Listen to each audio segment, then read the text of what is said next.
Have you ever regretted something you said? A word thrown out in anger? Something that slipped out even though you'd promised yourself you wouldn't go there again? Or maybe you meant no harm at all, but you caught the moment someone's face fell, and you knew. Words are strange things, aren't they? They have no weight, no shape, no price, and yet they can carve into a person's heart more deeply than almost anything else. A single sentence can change someone's life. Today I'd like to share a story about the power of words, a story that comes from over 2,500 years ago. It's about a poet and the Buddha.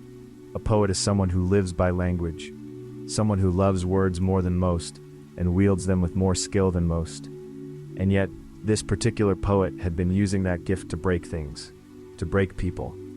And then the Buddha asked him a question. Please stay with me until the end. I think something in this story will find its way to you. The man in this story had a gift for words from the time he was young. He was born into a family of high standing, and early on it became clear, language obeyed him in ways it didn't obey others. When he composed beautiful verse, people wept. When he sharpened his tongue into a blade, his target would fall silent and look away. He knew it, and he wore it like armor. There is no one I cannot defeat with words. That was his creed. That was how he moved through the world. But one day, something happened that enraged him. A member of his own family had been deeply moved by the Buddhist teachings and had chosen to leave their former life behind. The poet was furious, that meddling monk, coming in and pulling my family apart.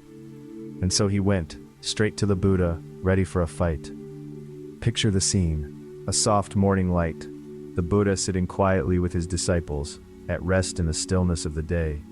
And then this man comes striding in, breath ragged, and begins pouring out a torrent of insults.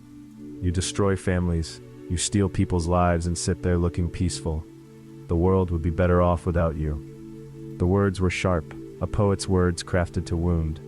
The disciples around them froze, but the Buddha remained calm. Quietly he smiled, and then gently he asked, when you invite a guest into your home, do you offer them a meal? The man blinked, thrown off balance. Of course I do. That's what you do for a guest. And if your guest declines the meal, if they don't accept it, where does the food go? The poet paused.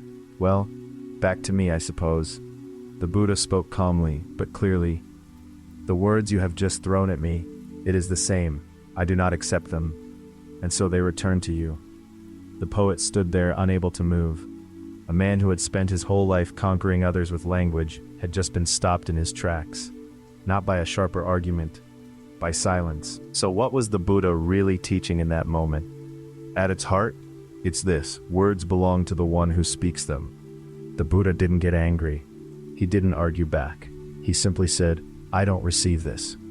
In Buddhist thought, there's a quiet but profound idea woven through many teachings that we are not obligated to accept everything that is handed to us.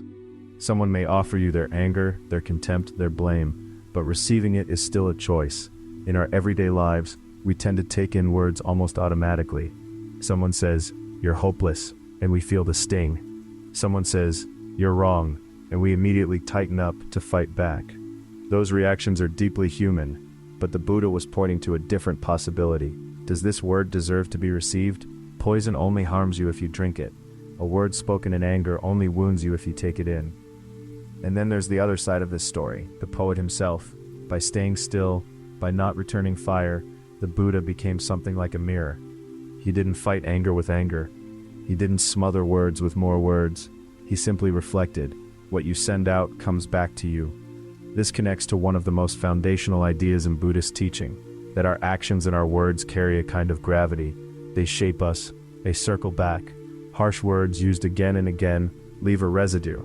In the person who hears them, yes, but also in the person who keeps speaking them. Over time, we become the quality of the words we live inside, and kind words do the same, in the other direction. Each warm word spoken leaves a small warmth behind in the speaker too. In that one quiet exchange, the poet began to understand all the words he had sharpened and thrown over the years. They hadn't just flown away. They had been collecting, quietly, inside him. For someone who had devoted his life to language, that must have been a staggering thing to realize. A man who had loved words so deeply had been slowly worn down by them. And the Buddha showed him that truth. not with anger, not with cleverness, but with stillness. So how might we carry this teaching into our own lives, our real, ordinary, busy lives? The first thing is simply this. Remember that you have the choice not to receive something. When a colleague says something unfair and it lands hard, when someone at home, a partner, a child says something that cuts, when a stranger on the internet leaves a comment that pulls you down, we tend to absorb those words whole, pressing them deep into ourselves. But try pausing, just for a moment. Is this something I actually need to take in? If those words came from someone's anger, that anger belongs to them. If they came from someone's fear or exhaustion, that weight is theirs to carry. You don't have to hold all of it. You don't have to make all of it about who you are. That one small shift can make your inner world feel a great deal lighter. The second thing is to handle your own words with just a little more care. In the rush of daily life, we can be careless with language. A pert reply dashed off in an email, a sharp remark aimed at someone at home when we're tired. When that happens, try to remember, these words will come back to me. Words that wound do wound the other person, yes, but speaking them again and again gradually makes something in you harder, colder. The reverse is just as true. A word of warmth, a small acknowledgement, a genuine thank you.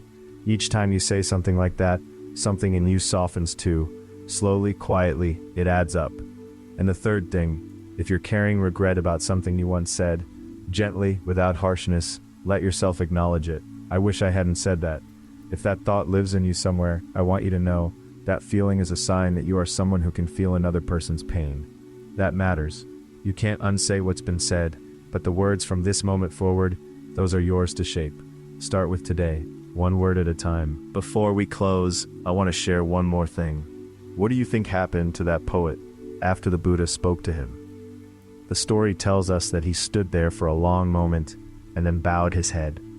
I have been pointing this blade at everyone I've ever met, he said. But you were the one person it could not cut. What have I been doing with my life? From that day, it said, he changed the way he used words.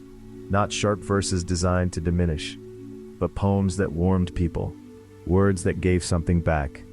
The power of language never left him, only the direction changed. Whatever you've heard today, please just let it rest quietly inside you. You don't have to act on it right away. You don't need to change everything. Just keep a small light burning somewhere in your heart.